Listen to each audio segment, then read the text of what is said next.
How does my makeup look? Your makeup looks fine. All right. Does my makeup look okay? Yes, dear. Oh. Right answer. Hey guys, we've been tagged by, I guess you call it tagged, right? Yeah. Tagged by Daniel from Goforgreen Living. It's a great idea that he came up with to help stimulate growth in some of the smaller channels that are just getting them off the ground. The deal is that you can't get monetized until you get 1,000 subscribers, and also you have to have 4,000 I think it's views. 4,000. I think it's something, I think it's 4,000 hours of watch time. 4,000 hours of watch time. Could That's be wrong. different than views, because somebody can click on a video and click off of the video, and it's just a few seconds worth of view time for them. They get the clicks, but they don't get the view time.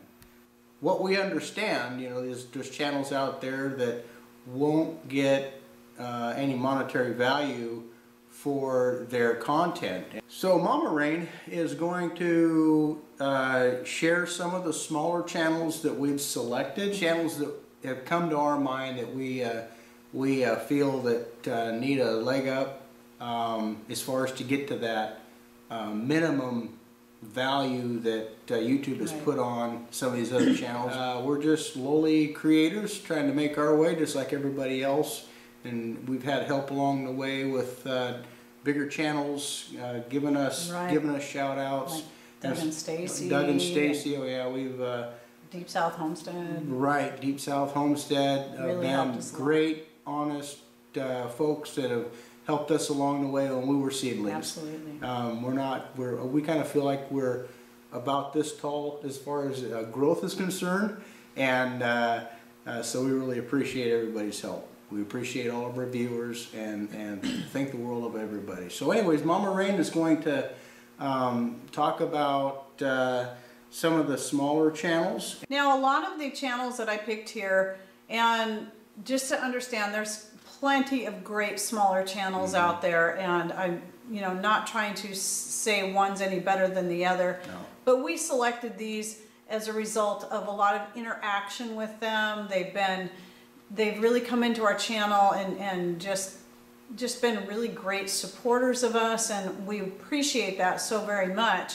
And so we've been kind of looking over their channels a little bit and just seeing, they got some good content, or they have a really good background or very good reasons that they're doing what they're doing, and I think is very cool. And so I want to go ahead and read this list off to you, and hopefully, and I'll put their links in the description box below, and go check them out and subscribe to them, and at least watch one of their videos all the way through. So let me go ahead and read this list, and then we'll go back to Mr. Rain, and then I'm going to come back with some tips for you smaller and for you larger YouTube channels. So 7D Farm, Spend Smart, Live Happy, 50 Shades of Green, Angie's Pantry, Stringfield Ridge Farm, Bobblehead Homestead, and DIY Solar and Wind.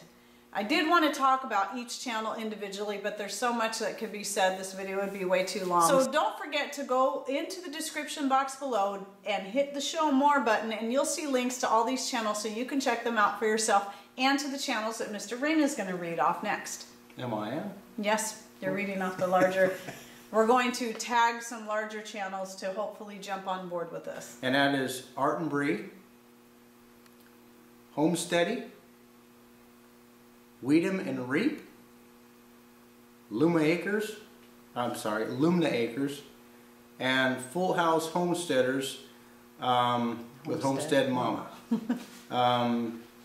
All these channels, again, I know you can only select a few, you only got so much time in a day to watch, folks, but if you haven't heard from these guys, just give them a look, see if you like them, subscribe, and view and learn from all these different places. So we'll go back to Heidi. Okay, so I wanted to start off by saying that no matter what people's reasons are for getting into doing the YouTube channel. When I first started off, it was just me, really. Mr. Rain kind of came in later, and it was just about me getting information out there. I didn't monetize my channel right away because it really wasn't about that. But as I began to see how much work was involved in putting out the videos, I thought it would be a little easier than it is, but there's so many hours involved just in the filming, the editing, getting the right camera shots, and then you want to start upgrading a little bit so people have a better view and a better sound and better lighting. And these things, some of these things are not only time consuming, but they start to cost money in investment going back into the channel.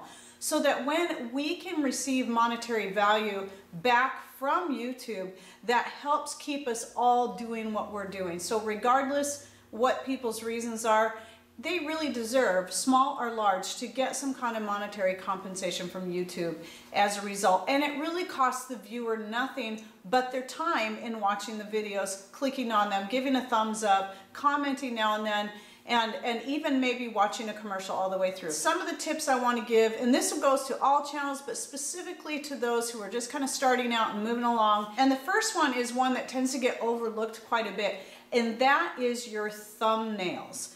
You really need to work on, I've heard it said, put as much time into your thumbnail as you actually do the video itself. So set up your shots, get your lighting right. We don't have any expensive lighting. I just do what I can to manipulate the lighting and stuff to get a good bright colored shot of whatever I can. Sometimes it's hard to get a good clear shot of certain things, but do the best you can to find a way to liven it up, because if you pour some time into your thumbnails, it's going to help make them eye-catching. But it's really, really important that you also do not turn them into clickbait and put an irrelevant picture to what the video is really all about, right, because that's going to push people away. Right. Same thing goes with your titles. Do the best you can to have catchy titles, but keep it relevant, and make sure if you're doing any how-to or DIY videos, put that in the title. I don't always do that because sometimes I feel like, you know, all my titles look the same, because I try to mix it up, keep it, you know, keep it mixed up. Same thing with the thumbnails. I don't like so many thumbnails going up in a row that look the same color or look like the same picture. It's really important, again, back to that as you're looking at your page, you should see a whole varying bunch of pictures, you know, some flowers here, maybe some red there, maybe in this one's more blue. And that's going to help attract the viewer to your channel through the color. And me, I'm all about color and vibrancy, and those things attract me personally. So that is why I like to focus on those things. Some other things is working on your lighting. When I first started this channel out, a lot of my interior shots were just based on the natural light we had coming in, and then the low LED lights that we use. And a lot of people were kind of, you know, your picture's really dark. Well, not a lot of people, a few people complained. Most people that came in and liked our channel just didn't care. They were just happy to see what I did. But it did spur us into trying to work on getting better lighting so people could see what it was that I was doing. And then working on the sound has been another issue that we've been working on. So sound and lighting are very, very important. You want to make sure that you keep people drawn to you and seeing what you're doing, and having a good, clear, bright picture and good sound is going to help a lot. Eliminate background noises. This is one reason why you'll see a lot of cuts going on throughout my whole video, is because a lot of times the dogs come bombing through the house barking, or there's some other kind of background noise that we have to cut out. You know, sometimes I have to leave it because I don't have any other choice, but those things, you know, you just got to be careful and really try to pay attention to what you're doing. If it means you have to reshoot a video because the sound was off, I've had to do that so many times. It's better to do that than to put up something that people just can't hear at all.